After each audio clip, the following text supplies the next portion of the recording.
Bonjour mesdames et messieurs, chers Ivoiriens, je vous remercie d'être venus de voir mes vidéos.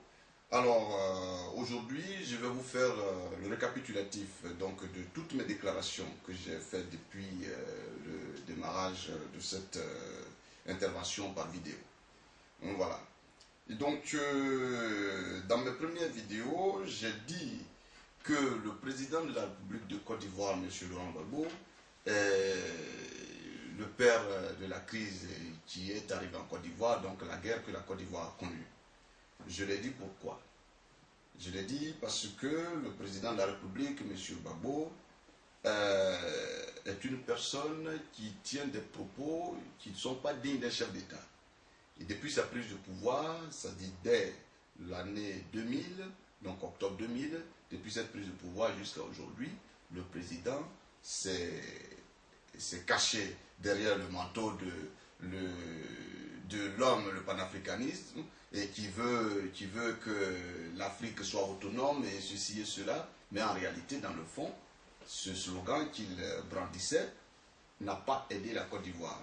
Il est bien beau, il est bien de dire qu'on est panafricaniste, qu'on défend l'Afrique, mais la façon, en tout cas à mon humble avis, la façon dont le président Gbagbo procédait ou procède jusqu'aujourd'hui pour gérer la Côte d'Ivoire ne l'a jamais aidé et ne l'aidera pas. Donc, en quelque sorte, ces propos de manque de sagesse ou de non-sagesse a soulevé certaines choses en Côte d'Ivoire, et la guerre est arrivée en Côte d'Ivoire. On a vécu la guerre aujourd'hui pendant 9 ans et presque 10 ans que nous sommes dans une situation de ni guerre ni paix, et voilà. Donc, il fallait que je relève cela et que le président, bon, là-dessus, il n'a pas donné de réponse. Donc, c'est important que je récapitule là-dessus. La deuxième chose, j'ai dit que la Côte d'Ivoire est un pays qui gagnait suffisamment d'argent, donc 10 000 milliards à l'année, et ces 10 000 milliards, pendant 9 ans, ils n'ont jamais été utilisés à bon escient.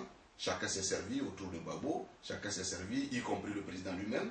Ils se sont servis, aujourd'hui ils sont heureux, ils en ont plein les poches, mais à la base, la population pour laquelle il est au pouvoir n'a pas été servie. Donc j'ai demandé au président de la République à travers ma vidéo de nous faire au moins un point, à travers son gouvernement, ou le Premier ministre, ou le ministre de l'économie et des finances, de nous faire le point de toutes les dépenses qu'ils ont faites depuis 2000 jusqu'à ce jour. Mais bon, 90 000 milliards pendant 10 ans, vous savez combien ça donne. Donc là-dessus, je reviens là-dessus pour vous dire que notre argent a été dilapidé et il y a eu une mauvaise gestion de la part du président de la République. Voilà. Et résultat, bon, le sud de la Côte d'Ivoire qui n'a pas connu la guerre, parce qu'il faut que, pour ceux qui ne le savent pas, la Côte d'Ivoire a été divisée en deux. Elle a été divisée en deux, le sud de la Côte d'Ivoire n'avait pas de guerre. Et ce sud de cette Côte d'Ivoire n'a pas profité des retombées financières de la Côte d'Ivoire. Cet argent a été encore dilapidé aujourd'hui, et le nord et le sud ont les mêmes difficultés. Donc voilà. Pour dire que pour ramasser nos ordures en Côte d'Ivoire, il a fallu que la Banque mondiale nous vienne en aide, à nous prêter une somme de 6 milliards pour nettoyer nos ordures, pour ramasser nos propres ordures dans Abidjan. Mais je tiens à vous confirmer que jusqu'à ce jour où je vous parle, nous sommes au mois de décembre, les ordures ménagères sont toujours dans plein Abidjan. Donc cet argent que le président de la République nous dit, qu'est-ce qu'il en a fait des 6 milliards de la Banque mondiale et qu'est-ce qu'il fait des 2000 milliards de budget de fonctionnement à l'année. Voilà. Donc tout ça c'est choquant. Mais aujourd'hui, là où je suis en train de vous parler, le président de la République traverse tous ses ordures pour aller au travail et ça ne fait pas partie de son programme. Son programme prioritaire, c'est celui des élections. Mais ce programme prioritaire encore n'est pas exécuté. Voilà, parce qu'on a reporté les élections à plus de 6 fois. Donc je pense que il n'y a aucun programme qui est respecté à Abidjan. Voilà. C'est un désordre qui est installé dans un pays où on a un président, on a un premier ministre, on a des ministres, on a toutes les institutions en place, mais rien ne fonctionne. Quand on demande, on nous dit que la priorité, c'est d'organiser les élections. Mais je tiens à vous dire que le dernier communiqué que la CEI vient de faire déclare qu'ils ont des problèmes financiers et techniques. Bon, tout cela, je ne sais pas. En tout cas, cet argent que les gens, le gouvernement Gbagbo brase en Côte d'Ivoire, je ne sais pas où est-ce qu'il le met. Donc, au vu de tout cela, moi j'ai conclu que, je demandais au président que le mieux pour lui, ce serait de nous laisser, de ne pas poser sa candidature, puisqu'il a fait 10 ans. Il a fait ses 10 ans de gestion. Pendant les 10 ans de gestion, il est allé d'échec en échec. Donc, pour une Côte d'Ivoire apaisée, pour que la démocratie puisse triompher en Côte d'Ivoire, il serait mieux qu'il cède le pouvoir à d'autres personnes, aux nouveaux candidats qui sont là, et que d'autres personnes puissent gouverner la Côte d'Ivoire, et que peut-être s'il veut se représenter encore président de la République dans les années à venir, ce serait encore prenable. Mais, à la l'heure où nous allons, le président de la République cherche à faire 15 à 20 ans de pouvoir, de règne en Côte d'Ivoire. Et là, voilà, il ne respecte plus les règles démocratiques. Donc, à ce que je sache, moi, à mon humble avis, ce n'est pas du tout bien. Et il nous a dit aussi que tout ce travail, tout ce ménage à travers les médias, les déclarations hostiles à l'Occident, les déclarations hostiles à la France en particulier, aux voisins immédiats de la Côte d'Ivoire, toutes ces déclarations qu'il faisait, cette position qu'il a prise, qui aujourd'hui arrange certaines personnes, parce que moi je ne suis pas pour cette position, par contre il a aussi des supporters, donc on les respecte ces personnes, mais il faut dire que cette position, que moi je ne respecte pas personnellement, je trouve que cette position nous a amené à une situation difficile. Et aujourd'hui, il nous déclare qu'il a lutté, dans l'une de ses dernières déclarations, il y a 2 semaines de cela, qu'il a lutté pour la liberté des Ivoiriens. Bon, j'attends de lui qu'il nous dise réellement cette liberté. Qu'est-ce qu'on avait comment je peux dire, quel manque de liberté qu'on avait, qu'est-ce qu'on n'en avait pas et qu'est-ce qu'on a obtenu aujourd'hui à travers son combat.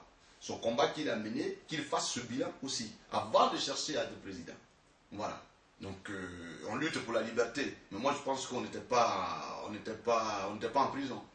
La Côte d'Ivoire, comparé aux autres pays, était l'un des pays les plus libres à fonctionner. Mais bon, lui seul sait pourquoi il a mené une telle politique. Donc, le mieux, pour nous dire réellement ce qu'il a fait, qu'il nous fasse un point, qu'il prenne un jour, qu'il se mette un jour au lieu d'attendre de recevoir des individus ou bien des gens de Bassam ou de Soubré ou du Haut-Sassandra ou de Bas-Sassandra pour faire des déclarations sur l'actualité et puis bon, soulever la haine. Pour moi, ce serait que le président nous fasse un jour, comme tous les chefs de l'État le font à travers le monde, qu'il fasse le point de ces 9 ans de gestion, qu'on voit réellement ce qu'il a fait. Et puis voilà, en ce moment, on pourra passer à autre chose. Autrement, nous autres, on passera tout notre temps à revenir sur les mêmes dérives qui ont amené la Côte d'Ivoire à les dénoncer et à lui demander des comptes. Voilà.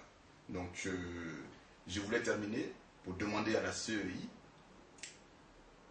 que cette CEI, en quelque sorte, moi je considère qu'elle est complice du président de la République de Côte d'Ivoire. Parce que s'il y a de l'argent dans les caisses, la CEI doit pouvoir travailler. Et si le programme de gouvernement de ce gouvernement qui est en place est l'organisation des élections, je crois que la CEI n'avait plus à reporter les élections tout le temps. C'est pour cela que je demande à la CEI que pour cette fois-ci, une décision a été donnée, a été prise. Il faudrait que la date qu'ils vont nous sortir, que cette date-là soit respectée. Parce que si cette date n'est pas respectée, les Ivoiriens en auront ras-le-bol et ça peut provoquer d'autres problèmes à la Côte d'Ivoire. Alors, pour une fois, cette date qu'on a donnée soit respectée, qu'ils nous sortent une date qui sera tenue, car nous n'avons pas de problème financier. À ce que je sache, aujourd'hui, le gouvernement ivoirien ne peut pas nous dire qu'ils ont des difficultés pour organiser les élections en Côte d'Ivoire. Voilà. Je vous remercie qu'ils mettent l'argent à la disposition de la CEI, que toutes les structures techniques de la CEI se mettent au travail, car nous en avons marre de vous payer depuis 2000 jusqu'à ce jour, depuis 2002, pardon, on en a marre de vous payer de l'argent alors que vous ne faites pas le travail pour lequel on vous a mis en place. Je vous remercie, vive la Côte d'Ivoire et à bientôt.